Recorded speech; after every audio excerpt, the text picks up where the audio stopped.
To jest Będziemy z tamtej strony. no, to tam we dwójkę i czy z tamtej strony, tak?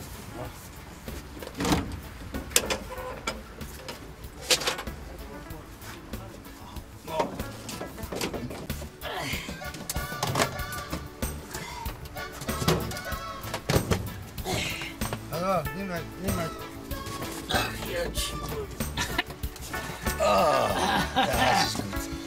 No fajnie, no. Czas jest, Motyn i Rekturo.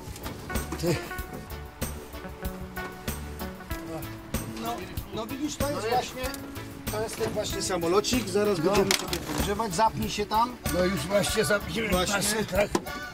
I ogromnie, ja ci powiem, ty. Tu jest powietrze. Powietrze tu jest. Tak. Samolot zapalo na powietrze. Na luft, czyli na No, pole. ale loto na benzynę. Tak jak auto, ty. A zapalo na powietrze.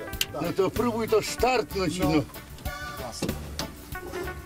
Na zapych. Tak, no, na zapych nie, to jest pompka właśnie. Aha. Tak. O, i teraz będziemy próbowali. Chodź trochę tych klamorów samochodu. Chodź śmigła!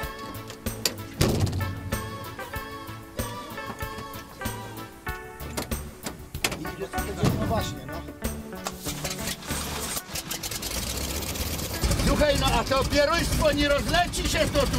Nie, no coś ty cały czas tym latam. Poza tym to jest solidna radziecka maszyna. Lotą będzie już Jako? 50 lat. Rusko! Rusko! Opie, daj pokój, ja nie leca, ja nie! Jak Rusko nie, daj święty spokój, opie! Mój Boże, człowiek! Nie, ja nie leca! O, Rusko, 50 lat! Irek, wybacz ty!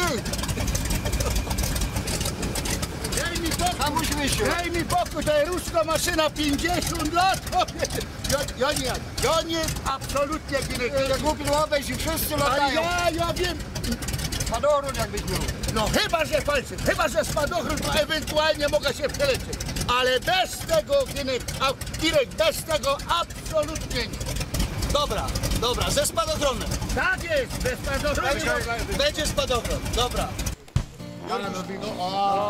Spadochron, to, Teraz można spadochron. tylko to pomóż mi to oblec pierwszy, to ja nigdy takiego czegoś nie miał. Pokój to ja. Spadochron też jest ruski. No, ty mnie chcesz dołować normalnie, słuchaj, ty mnie. Nie, no to znaczy się, że bardzo dobry. Ale Rosyjski.